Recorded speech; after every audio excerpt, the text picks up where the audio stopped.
Assalamu alaikum wa rahmatullah. Ce n'est pas ton péché qui est étrange. Ce n'est pas ton péché qui est étonnant.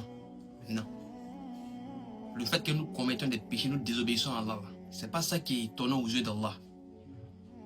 Mais ce qui est étrange là, c'est le fait que tu ne veux pas reconnaître ces péchés-là et revenir vers Allah subhanahu wa ta'ala.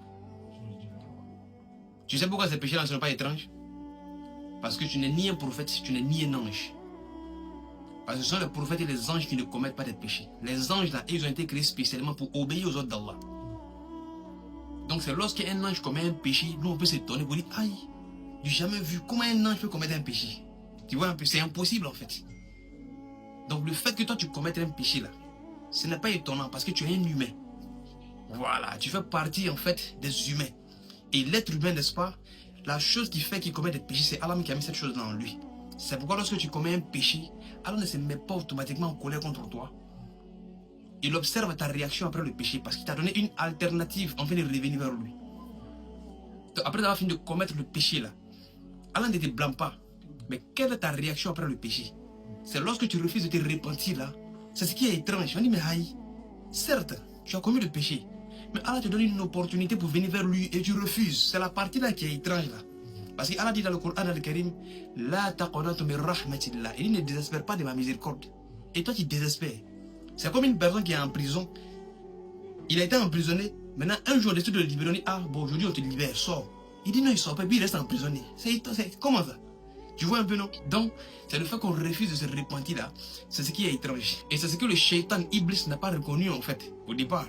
Lorsqu'il a refusé de se prosterner devant notre père Adam alayhi salam, Allah n'a pas blâmé automatiquement, mais Allah lui a posé la question, pourquoi tu as refusé? Tu vois? Au lieu de chercher, n'est-ce pas, à se repentir là, il s'est justifié avec le péché. Il dit non, lui il est plus mieux que notre père Adam. Et c'est ça qui a causé sa perte. Si c'était repenti, demandé pardon, Allah allait le pardonner tranquille. Tu vois? Parce que ce n'est pas un ange, c'est un djinn. Tu vois?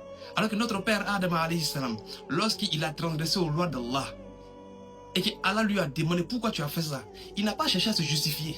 Il dit Rabbana, zalamna anfusana, wa illam tanfir lana, wa tarhamna lanakunanna min al-khasirin. Il dit oh notre Seigneur, nous nous sommes fait du tort à nous-mêmes. C'est vrai, on t'a désobéi. Voilà. Et si toi tu ne nous pardonnes pas là, nous serons certes parmi les perdants. Pardonne-nous. Oh, ils ont reconnu automatiquement. Donc, dès qu'ils ont fait, Allah aussi les a pardonnés. Donc tu vois que ce n'est pas le péché là qui Allah regarde, mais quelle est ta réaction après le péché? Et aujourd'hui, on a beaucoup de musulmans qui commettent le péché. Certes, ils commettent le péché, ça c'est pas étrange.